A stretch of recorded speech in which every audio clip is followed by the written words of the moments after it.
Audition, and I didn't really think anything of it because I was like, oh, they're gonna see a million people for this, and you know, people are playing aliens, so they could really cast whoever they choose. Like it could be anyone, like a needle in a haystack. And I ended up being like, no, this feels really important. I'm gonna redo my tape, send it in again. And then I just went through the regular audition process. I met with Alex Kurtzman and Noga, and then I had a chemistry read with George Hawkins and Kerrice Brooks, who were cast at the time. And I remember reading with them and feeling like I can tell why they are here and why they are in the position they are in. So it really just inspired me to just put my all into it. And then I got cast, and I was through the moon. I was so excited to create Genesis and bring her to life, and I felt honored that they trusted me with that.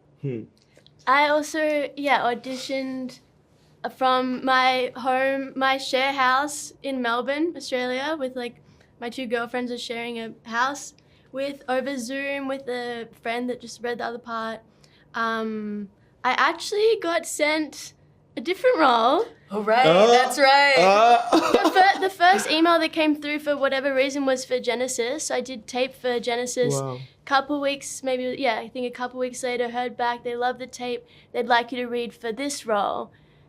I read, they had a sort of, a pseudonym, another name. When you get the auditions in that early stage, they're not telling you all the details. So it was like not called Tarima, but I read that, and like immediately I was like, thank God, like why didn't they send this to me in the first place? yeah. Literally, I feel so connected to her, and it just feels so right playing Tarima. I just feel so similar to her in a lot of ways. But I put down a tape like everyone, heard back a couple weeks later, did a call back, put it all on the line, and heard back, got the part, and you can look it up. They tape. Our reactions. Yeah, fell for it. So literally, I was like, they're like, oh, they just want to jump on a Zoom and just have a chat about like the character. Like, okay. Yeah, it's all so surreal. When I got the audition, I saw. My agent told me it was Star Trek. I was like, I'm not gonna get this. But whatever, I'll go do a quick tape. And then like I heard back maybe 3 weeks later. I was like, oh, I got a call back. And then like I'm on the Zoom with the producers. And while I was on that Zoom with the producers, it was a vibe I was getting that I was like, I called my manager afterwards, like, yo, I think I'm about to get Star Trek. Like this is crazy. And then I got cast, and I was just like, wow, I'm here now. This is amazing. Yeah. Duty, honor, service. Louder! Duty, honor, service. Pitiful. Tactical engagement is not about self-defense, though you will learn self-defense. It's not about weapons. No, this class is about me. My father taught me that victory is life.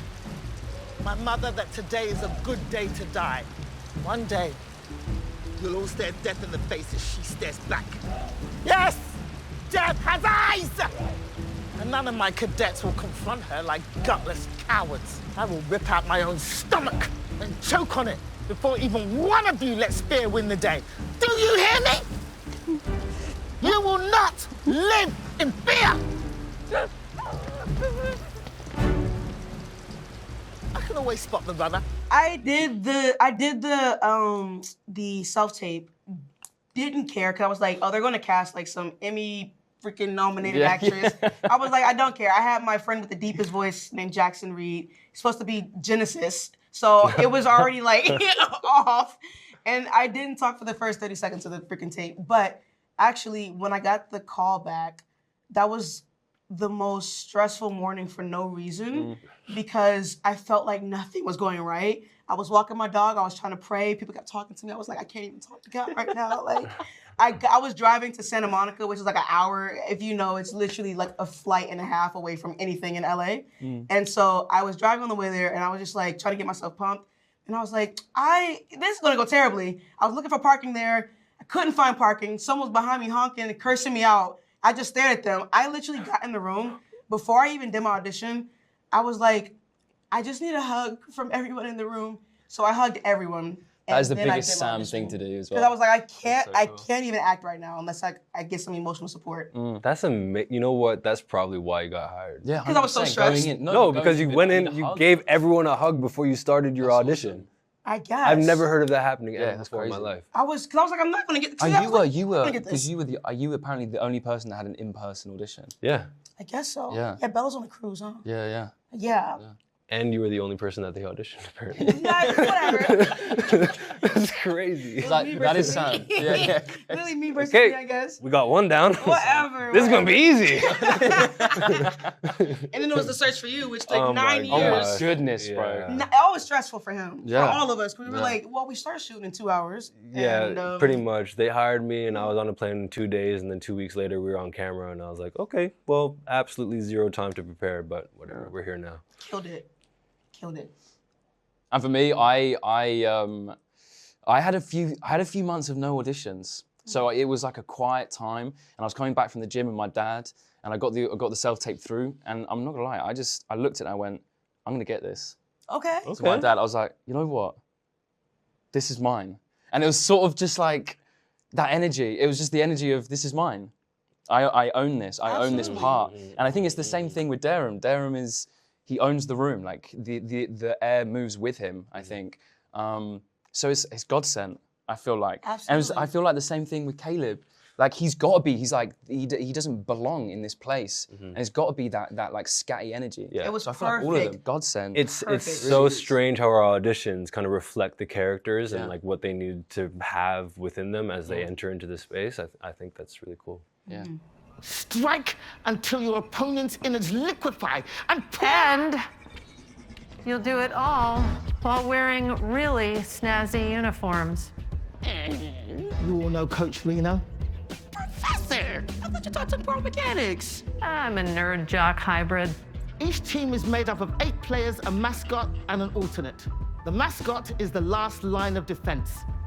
They protect the target. What kind of mascot? What are we working with? What we're working with is 100 push-ups. Now! At the next interruption, 200. Using the mascot in the game is a tradition. Way back, Starfleet's was a lapwing. Fuzzy, mean like a koala, cute like a targ. They called him... Lappy. They called him Lappy. So it's basically like a fun game of laser tag? Yeah, just like laser tag. This is not like laser tag!